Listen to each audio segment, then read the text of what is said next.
Je suis le docteur Consigny, Paul-Henri, je suis responsable du centre médical de l'Institut Pasteur à Paris, responsable en particulier du centre de vaccination internationale et de médecine des voyages. Qu'est-ce que la fièvre jaune?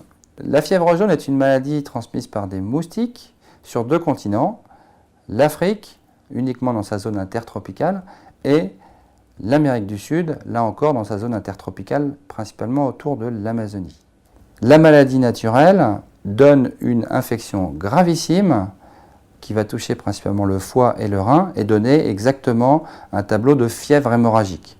Vous imaginez un Ebola, la fièvre jaune, c'est pas très loin de ça, dans sa véritable forme sévère. Il arrive de temps en temps que la maladie soit peu symptomatique, auquel cas c'est un coup de chance, mais si vous faites une fièvre jaune grave, on a entre 30 et 70% de mortalité.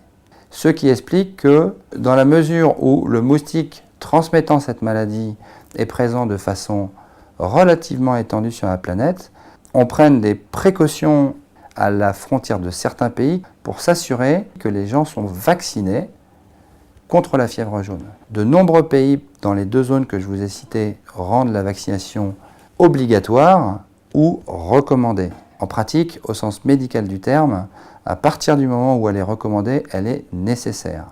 Le caractère obligatoire est purement réglementaire et vous avez des pays, en particulier en Afrique, où la vaccination n'est pas obligatoire, mais où la fièvre jaune est aussi fréquente que dans des pays où elle est obligatoire. La vaccination est parfaitement efficace.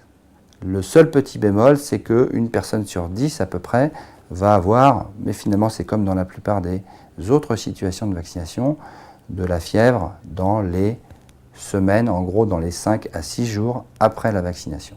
Ce vaccin ne peut pas se faire chez votre médecin traitant, il ne peut se faire que dans les centres de vaccination internationaux, dont la liste est disponible sur le site du ministère des Affaires étrangères par exemple, ou du ministère de la Santé.